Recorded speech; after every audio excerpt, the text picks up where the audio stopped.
শোনেন, মেয়েরা আসলে অনেক কিছু চায় না, একটু স্বীকৃতি চায়। একটা মেয়ে সারা জীবনের জন্য চলে আসে আপনার কাছে, সহজ বিষয় না। যা কাজ করে শুধু এটা বিনিময় দিলে তো মাসে 10,000 করে বেতন পাওয়ার কথা, কয় টাকা দিয়েছেন পর্যন্ত? অবশ্য আপনাদের প্রবাসীদের কথা ভিন্ন, আপনারা তো সবই দিয়ে দিচ্ছেন, বিদেশ থেকে সবই পাঠিয়ে দিয়েছেন আপনারা।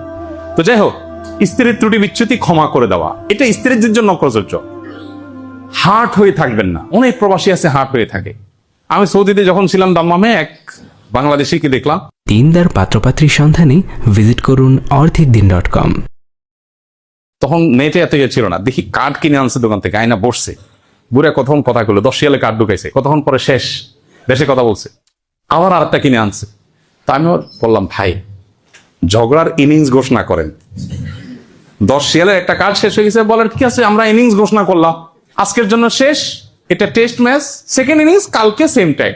তাহলে কি হবে, এই 24 ঘন্টার মধ্যে ঝগড়ার যে দোনোজনেরই চলে আসবে। এরপরে কথা বললে দেখবেন যে কথা আসবে কি লাইনে কথা, তখন দেখবেন কথা আসবে, আচ্ছা যা হয়েছে হয়েছে, এখন সমাধানের কথা বলো। আর যদি তখন বলেন না এটার বিহিত এখনই করতে হবে, তো মাঝখান থেকে মোবাইল ফোন কোম্পানির লাভ হবে। বুঝে আসছে কথা ভাইরা আমার? তো এই জন্য স্ত্রীদের বেশি কিছু চায় না, একটু স্বীকৃতি আর দোষ কম ধরা।